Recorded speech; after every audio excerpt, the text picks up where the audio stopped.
25 লাখ টাকা খোয়ালেন দিশা পাটানির বাবা। নমস্কার, আমি দীপশিকা চলে এসেছি আপনাদের প্রিয় বিনোদনের খবর নিয়ে। দিশা পাটানির বাবা সম্প্রতি প্রতারকদের কবলে পড়েছিলেন। নিজেই একজন প্রাক্তন পুলিশকর্মী হওয়ার পরেও খোয়ালেন 25 লাখ টাকা। এই বিষয়ে পুলিশের কাছে দ্বারস্থ হয়েছেন তারা, করেছেন FIR।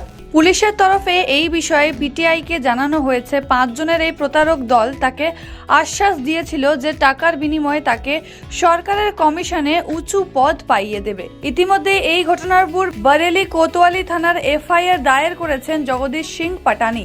প্রসঙ্গত, দিশার বাবা পুলিশের প্রাক্তন ডেপুটি সুপারিনটেন্ডেন্ট ছিলেন। FIR পাওয়ার পর এই বিষয়ে উক্ত থানার ইনচার্জ DK শর্মা জানিয়েছেন, শিবেন্দ্র প্রতাপ সিং, দিবাকর গর্গ, আচার্য জয় প্রকাশ, প্রীতি গর্গ এবং আরও এক ব্যক্তির নামে কেস করা হয়েছে। ঠকানো, চাপ দিয়ে টাকা নেওয়ার জন্য এই কেস করেছেন জগদীশ সিং পাটানি। ইতিমধ্যে পুলিশের তরফে তদন্ত শুরু করা হয়েছে বলেই জানানো হয়েছে। অভিযুক্তদের তারা দ্রুত গ্রেপ্তার করার চেষ্টা করছেন বলে জানিয়েছেন।